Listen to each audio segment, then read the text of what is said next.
जय हिंद दोस्तों, स्वागत है आपका और एक नए वीडियो में और एक नए टॉपिक के साथ। भारत से माफी ना मांगते तो आज पाकिस्तान नक्शे से गायब होता। ये सही बात है, कोई गलत चीज नहीं है। लेकिन चलो दोस्तों, पहले वीडियो देखते हैं। आशा करते हैं आपको पसंद आएगा, और पसंद आए तो लाइक और शेयर जरूर से कर दीजिएगा। और चैनल पर पहली बार आए और सब्सक्राइब नहीं किया तो सब्सक्राइब भी जरूर से कर दीजिए। चलिए स्टार्ट करते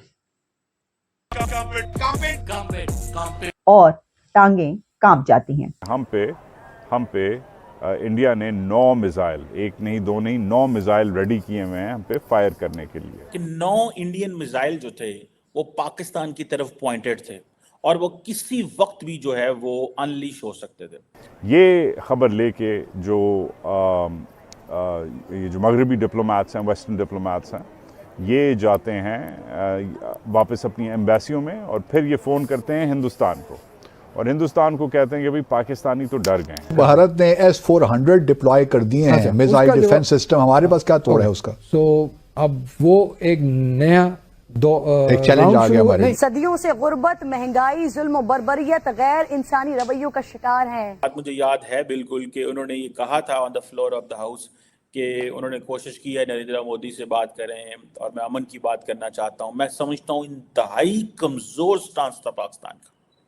इससे ज्यादा कमजोर और इंसल्ट वाला स्टैंस कोई नहीं हो सकता पाकिस्तान का। और पाकिस्तान की फेंस मेंडिंग और पाकिस्तान का आप कह सकते हैं बैकफुट पे आना, इन द सेंस के ये प्रेशर और ये चीजें बर्दाश्त नहीं कर सकते। पाकिस्तान फ्रांस, अमेरिका और बरतानिया के एम्बेसडर से मिलता है, उन्हें बिठाता है, उन्हें कहता है कि भाईजान प्लीज़ इस वक्त डीएस्केलेशन का वक्त आ गया है। यानी इसका मतलब ये हुआ कि वजीर आजम मोदी ने बात करने से इनकार कर दिया और वहां पर यह फैसला किया गया कि ऐसी कोई बातचीत नहीं की जाएगी, बल्कि मिसाइलों का रुख पाकिस्तान की तरफ कर दिया गया। हेलो फ्रेंड्स, जय हिंद। हिंदुस्तान स्पेशल में आपका स्वागत है दोस्तों। जैसा कि दोस्तों आपने क्लिप में देखा, पाकिस्तानी मीडिया चर्चा करा कि अगर हम माफी ना मांगते तो आज पाकिस्तान नक्शे से गायब होता। अजय बिरासिया की किताब the troubled diplomatic relationship between India and Pakistan के खुलासे ने भारतीय वायुसेना के जांबाज फाइटर पायलट अभिनंदन से संबंधित कई जानकारियां साझी की हैं। कैसे भारत ने पाकिस्तान को घुटने टेकने पर मजबूर कर दिया, कैसे प्राइम मिनिस्टर मोदी ने मध्य रात्रि में आए पाकिस्तानी पीएम इमरान खान के कॉल को नजरअंदाज किया। इस किताब ने यह खुलासा किया है कि भारत ने 9 मिसाइलों को पाकिस्तानी सीमा के पास तैनात कर दिया था। दोनों परमाणु हथियार संपन्न देशों के बीच तनाव का माहौल था। भारत ने जैसे ही मिसाइलों को सीमा की तरफ घुमाया, उधर पाकिस्तानी प्रधानमंत्री इमरान खान और उसकी सेना के इरादे बदल गए। इमरान खान लगातार भारतीय प्रधानमंत्री से बात करने के लिए कॉल कर रहे थे। यहाँ पहले पाकिस्तान अकड़ दिखा रहा था, मिसाइलों का मुंह मोड़ते ही उसके पैरों तले से जमीन निकल गई। ये रात को क्या होता है, रात को जो पाकिस्तानी हाई कमिश्नर हैं सुहेल महमूद, वो उन दिनों इंडिया में जो बेस्ड है, मगर वो इस्लामाबाद आए हुए हैं, वो फ़ोन करते हैं अजय बिसारिया को, और अजय बिसारिया को कहते हैं कि इमरान खान नरेंद्र मोदी से बात करना चाह रहा है, फौरी तौर पे बात करवाओ ताकि डी-एस्केलेशन हो। अजय बिसारिया जो है वो फ़ोन करता है आपके दिल्ली को। दिल्ली अजय बिसारिया को मना कर देता है। अजय बिसारिया कहता है बात करनी है तो मेरे थ्रू कर लो। वापस सुहेल महमूद को कहता है, कोई और फॉलोअप नहीं होता। अच्छा, एक तो ये कहानी इधर से शुरू होती है। उसी दिन बकौल अजय बिसारिया के पाकिस्तान फ्रांस, अमेरिका और बरतानिया के एम्बेसडर से मिलता है, उन्हें बिठाता है, उन्हें कहता है कि भाईजान प्लीज़ इस वक्त डीएस्केलेशन का वक्त आ गया है। पहले पाकिस्तान वही अपनी कहानी बताता है इन्हें, जो वो हमेशा से बताता आ रहा है कि ये फॉल्स फ्लैग ऑपरेशन था और ये इंडियंस ने खुद करवाया था। बकौल अजय बिसारिया के अमरीकी और ब्रिटिश जो डिप्लोमेट्स हैं वो रिजेक्ट कर देते हैं कि फॉल्स फ्लैग नहीं था, तुम लोग हमेशा फॉल्स फ्लैग की बकवास करते हो, ऐसा कोई सीन नहीं था।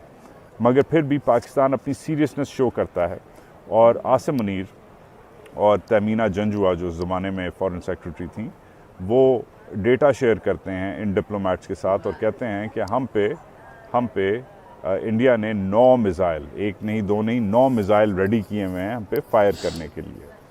अब ये ऑब्वियसली जो डेटा है ये फॉरेन सेक्रेटरी जो है हमारी वो शेयर करती है। ये ख़बर लेके जो ये जो मगरबी डिप्लोमेट्स हैं, वेस्टर्न डिप्लोमेट्स हैं, ये जाते हैं वापस अपनी एम्बेसियों में और फिर ये फ़ोन करते हैं हिंदुस्तान को, और हिंदुस्तान को कहते हैं कि भाई पाकिस्तानी तो डर गए हैं। कि 9 इंडियन मिसाइल जो थे वो पाकिस्तान की तरफ पॉइंटेड थे और वो किसी वक्त भी जो है वो अनलीश हो सकते थे। और कहा जाता है कि जो पाकिस्तानी गवर्नमेंट है उन्होंने इंडियन हाई कमिश्नर का दरवाज़ा खटखटाया, उनको कॉल की। उस वक्त सुहेल खान साहब, सुहेल महमूद साहब बड़े अच्छे डिप्लोमेट हैं पाकिस्तान के, if I am not wrong, और उन्होंने बड़ी he is serving these days as a head of think tank in Islamabad। और इंडियन सुहेल महमूद जो हैं वो पाकिस्तान के सेक्रेटरी खारजा भी रहे हैं। और उनको वो कहते हैं कि मुझे रात को कॉल आई कि फ्रॉम द उस वक्त जो पाकिस्तान के हाई कमिश्नर इंडिया में होते थे सुहेल महमूद साहब, बाद में वो सेक्रेटरी खारजा बने, बाद फिर वो अभी वो एक थिंक टैंक इस्लामाबाद में हेड हैं। उन्होंने कहा कि प्राइम मिनिस्टर इमरान खान जो है वो मोदी साहब से बात करना चाहते हैं, ठीक है जी। लेकिन और उनको बताया गया कि नहीं, जो है वो मोदी साहब अवेलेबल नहीं है इस वक्त, और अगर आपके पास कोई ऐसा मैसेज है तो आप हाई कमिश्नर को खुद बता दें। कहा जाता है कि फिर ये जो 27 फरवरी जारी बात है उस वक्त का वाक़या है 2019 का, फिर कहा जाता है कि उसी दिन अगले दिन 28 फरवरी को इमरान खान ने पार्लियामेंट में खड़े होकर कहा कि हम अभिनंदन को रिलीज़ करने जा रहे हैं, और उन्होंने ये बात कही थी, नरेंद्र मोदी से बात करना चाहते थे।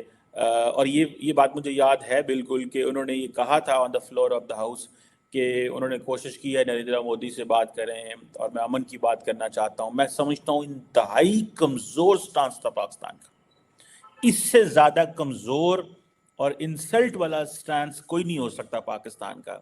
आपके पास फौज भी हो, आपके पास न्यूक्लियर वेपन्स भी हो, आपके पास मिसाइल प्रोग्राम भी हो, आपके पीछे कौम भी खड़ी हो और सियासतदान लेटे हों, ठीक है। और ये चीज़ जो है ऑब्वियसली ये तकलीफ देह होती है for all of Pakistanis. Question ये नहीं है कि क्या होगा, क्वेश्चन ये है कि आप जब मौका आता है तो फिर तुम लेटते नहीं, you stand up for your cause, you stand up. वो सच्चा हो, झूठा हो, वो गलत हो, अपने मुल्क के लिए आपने बात तो करनी होती है, अपने मुल्क के लिए आपने खड़ा होना होता है, जो भी हो जाए। ये जो मैं तस्वीर आपको दिखा रहा हूँ ये उस वक्त अजय वसारिया साहब, अभी आई थिंक इमरान खान वजीर आज़म नहीं बने थे तो इनको वो बैट शैट देने गए, तो सारी पीटीआई की लीडरशिप खड़ी हुई है इनको वेलकम करने के लिए कि हमारे इंडिया से ताल्लुकात अच्छे होंगे, ठीक है जनाब। इस चक्कर में उस वक्त खड़े हुए थे। बहरहाल इमरान खान साहब का अगर देखें, उन्होंने कहा जी कि मैं बात करना चाह रहा था, मोदी ने बात नहीं की, और फिर ये है कि हम वो जो अभिनंदन को रिलीज़ कर रहे हैं, दुनिया ने उस वक्त बड़ा इम्प्रेस हुए। अब देखें, we as a citizens we do not know what's going on in behind the doors, क्या हो रहा है, कैसे बातें कर रहे हैं और क्या प्रेशर है और क्या चीज़ है। अगर तो 9 मिसाइल का थ्रेट था कि 9 मिसाइल मारेगा इंडिया, तो 9 क्या वो 900 मारे खाएं एंड देन जवाब दें। ये तो नहीं है कि जी वो मिसाइल का थ्रेट ऊपर आ गया जी तो हम जनाब वो हम जवाब ही नहीं देंगे। थैंक यू दोस्तों, वीडियो को यहाँ तक देखने के लिए। कहाँ गई वो डॉक्टर साहिबा? मेरे को तो डॉक्टर साहिबा याद आ गई, तो बोल रही थी ना अभिनंदन अभिनंदन अभिनंदन, ठीक है। वो बोल रहे थे कि भाई हमने उसको पकड़ा, हमने उसका प्लेन गिराया, फलाना ढिमकाना जो भी था। तब पार्लियामेंट वाला वीडियो कहाँ था, वो दिखा दो। अब तो बुक आ गई है स्टोरी पे, तो उसमें तो सब कुछ क्लियर लिखा है। तो इतना मतलब पाकिस्तान कांप रहा था जब कि इमरजेंसी में पार्लियामेंट में मीटिंग बुलाई गई और सब कुछ बोला गया कि भाई हमारे पैर कांप रहे हैं, हम इसको यहाँ पे अब ओवर टाइम नहीं रख सकते हैं, आप मोदी जी से कुछ ना कुछ संपर्क करो और ये भिजवाने की जो भी प्रक्रिया है चालू कर दो, ठीक है। तो यही भाई हमारा जवान वहां पे आता, तो आप उसके साथ कुछ भी किया होता तो सही में बता था, ये सब कुछ झूठ नहीं था, ये सत्य बात थी। ये इसीलिए 9 मिसाइल मतलब मुंह मोड़ दिया था। बिल्कुल, उसको पता था कि अब नक्शे से भी बाहर ही निकाल देंगे हमें। तो ये बात देखो, ये बात है ना, अब अभी भी पाकिस्तान मीडिया नहीं मानेगी, बात खुद पाकिस्तानी कर रहे हैं। लेकिन वो नहीं मानेंगे, अवाम को नहीं दिखाएंगे मीडिया में, उसकी नेशनल मीडिया में ये सब कुछ नहीं बताएंगे, अदरवाइज क्या बोलते हैं, नाक कटेगी।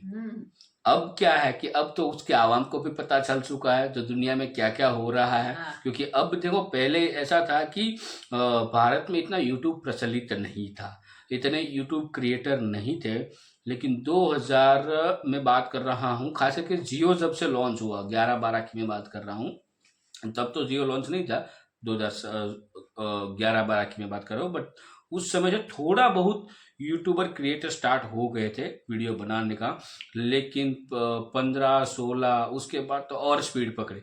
फिर अब वहाँ के आवाम को भी पता चल गया कि भाई भारत की ताकत क्या है।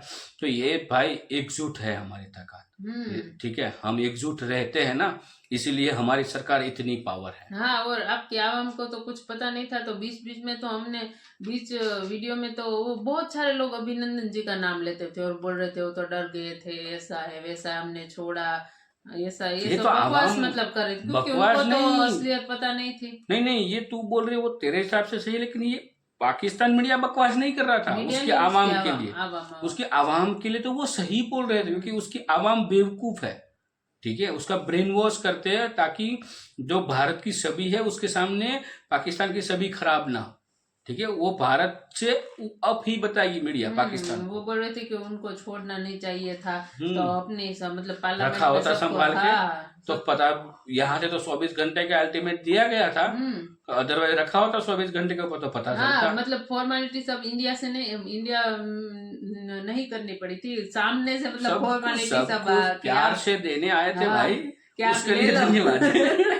नहीं, चाय आपने पिलाई उसके लिए धन्यवाद, और प्यार से देने आए थे उसके लिए भी धन्यवाद, और क्या बोले आपको। बाकी दोस्तों, वीडियो आपको कैसी लगी कमेंट में लिखकर जरूर बताएगा। फिलहाल हम आपसे विदाई लेंगे, मिलेंगे और एक नए वीडियो में आपके साथ। टिल देन, जय हिंद, जय भारत।